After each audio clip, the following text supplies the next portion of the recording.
Welcome to the Being Method.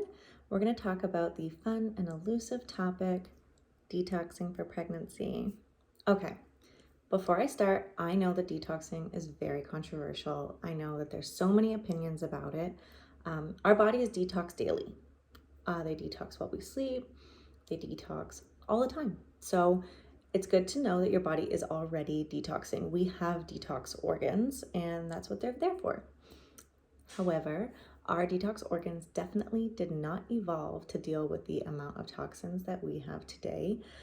So that's why I decided to do a little detox before pregnancy. I did not do like a fast and dirty juice cleanse or anything like that. I don't find them to be as, sustainable. So I did a year-long detox based on small little lifestyle shifts that felt really easy to do, and it was really successful. I know that because I tested. So if you're interested in detoxing for pregnancy but not in a crazy intense way, keep listening because I will walk through what I detoxed from and how I detoxed from it and what tests I did to find out whether it was working or not. Okay, so the main things that I focused on detoxing from was plastic, heavy metal, mold, generational trauma. What else do I have on here? EMF exposure and candida and parasites. So these are all things that can either affect the baby or just affect you in pregnancy and your ability to have like the best pregnancy ever that is low in a lot of the fun symptoms that come along with pregnancy. So you can test to see if you need to work on any of these things, or you cannot. It basically comes down to finances. Unfortunately, sometimes testing is expensive upfront, but it can save you money in the long term because you're not wasting money on supplements or treatments or things that you want to do to detox. So I will leave that up to you guys because the tests can be expensive. The test that I did was GI mapping to look at parasites in Candida. I did a live blood analysis, and that can test for your liver function and test for mold, Candida, again, parasites, just overall health. There's a lot of things that you can learn from a live blood analysis. I tested for mold, and I also tested for heavy metals doing a hair mineral analysis. I love the hair mineral analysis because it's not a very expensive test, and since heavy metal detoxes are so intense, it's good to know whether you even need to do one or not. I personally didn't really have any heavy metals, so that was a big relief. I didn't really have to do anything to detox them, so why detox if you don't have to? So those are the tests I did, and I found them to be really helpful. Obviously, you cannot run a lab for generational trauma or, things that you need to heal, like your limiting beliefs or just your own kind of stuff that you can pass on to your kid that you don't necessarily want to. I just knew that I wanted to be like the most healed that I possibly could to bring a baby into this world. So I started going to therapy. I saw just a regular talk therapist, and then I also saw an EMDR therapist, and then did a ton of journaling and like just my own personal work with meditations and trying to get myself to be the most resilient that I possibly could and let go of things that I don't want to pass on to the baby. So those are the tests, and that's what I was testing from. So here's a quick couple things to do before you even start to think about detoxing is you want to make sure you have the basics down, because if we take things to help our body detox or to bind, you can actually end up re-exposing yourself to anything that's inside of you if you don't have your detox pathways open. So for me, this just looked like making sure I was pooping at least once a day, and like a really good, satisfying poop, like one that you would want to take a photo of and send to someone. I was drinking 2 to 3 liters of water. I switched from using like just a filtered water to spring water because I just wanted to have the best quality water that I possibly could, because I know that helps with detoxing. And then I also made sure that I was sleeping really good. We started turning off the Wi-Fi at night. I started really trying to lower my EMF exposure.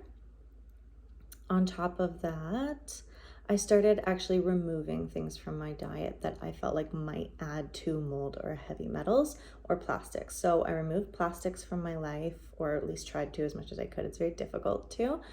Um, and then I tried to remove any products like skincare products, makeup, hair products that can mess with your hormones. So anything that has fragrance in it, I like definitely was a hard no for me.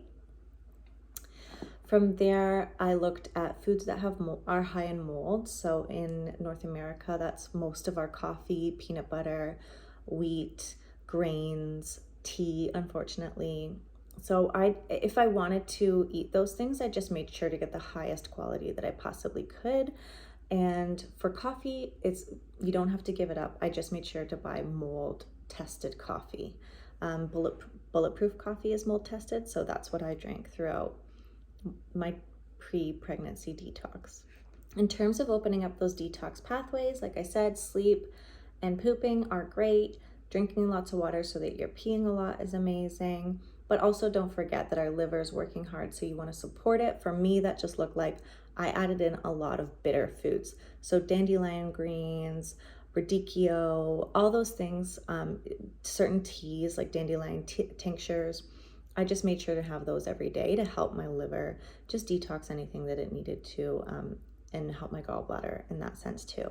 I also made sure that I was adding in a lot of movement and a lot of sweating. We are really lucky because we have an infrared sauna, but if you don't have one, don't worry, you can still sweat in the bath. Just run yourself a hot bath, fill it with Himalayan salt. It's like a pound of Himalayan salt, and you will sweat a lot. And then in terms of movement, for me personally, I was doing a lot of running because I know that that can help a lot with detoxing. So if running's not your thing, and I won't be surprised because it's not a lot of other people's thing, just do some form of movement that kind of gets your heart rate up and gets you sweating a little bit. Maybe biking, walking, try to add that in 3 times a week. So a lot of places will say if you're going to detox before pregnancy, at least start 3 months before, and you want to start as early as possible because you're actually preparing a healthy egg, not just preparing for the healthy baby, and that will take about 3 months at least. I decided to do a whole year just because I had the time. So my detox, again, wasn't intense. I wasn't taking intense supplements or anything like that. I added in a more psyllium husk to my diet. Like I just put it into my smoothies to make sure that I was getting good bowel movements. I switched to spring water. I did the infrared sauna like as much as I could. Lots of exercise, lots of movement, hydration, really focused on my sleep because I know that's so important for detoxing.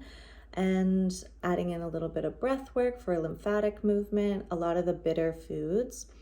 But that was basically it. Turning off our Wi-Fi at night made a huge difference. I found I slept better, but I was just trying to support my own detox pathways rather than thinking of it as I'm going to take something that's going to detox my body. It was more so just supporting my own detox pathways. And the great thing about if you do decide to get testing is then you'll know what other things you can add in to support your detox pathways if you want to. That could be anything from like bentonite clay to chlorella, spirulina. All those things can help you detox because they'll be binders. Activated charcoal is also great, and they're really great for heavy metals and for mold. One thing that I will say is if you're watching this and you're pregnant, don't stress. There's a ton of healthy babies on this world that are born in environments that are filled with toxins. I just, again, had the time and it was something that I felt like I wanted to do, so I did it, but it's not 100% necessary. Again, there's tons of healthy babies out there who their moms never detoxed. My mom never detoxed and I'm fine. Another thing that I will say is please never detox while you're pregnant. Don't even try while you're trying to conceive, just because, again, if you loosen up all those toxins in your body from the tissues, you can re-expose yourself, and then if you're pregnant, you'll expose the baby to it as well. So it's best while you're pregnant to just chill and no detoxing for you. Okay, so that's how I detoxed for pregnancy. I hope that helps anyone along the line. It doesn't have to be intense. It can be accessible, can just be like 3 baths a week, 3 walks a week, and upping your fiber and water intake. And all those things are basically free. So yeah, I hope that helps anyone, and good luck on your conception journey. It's so fun.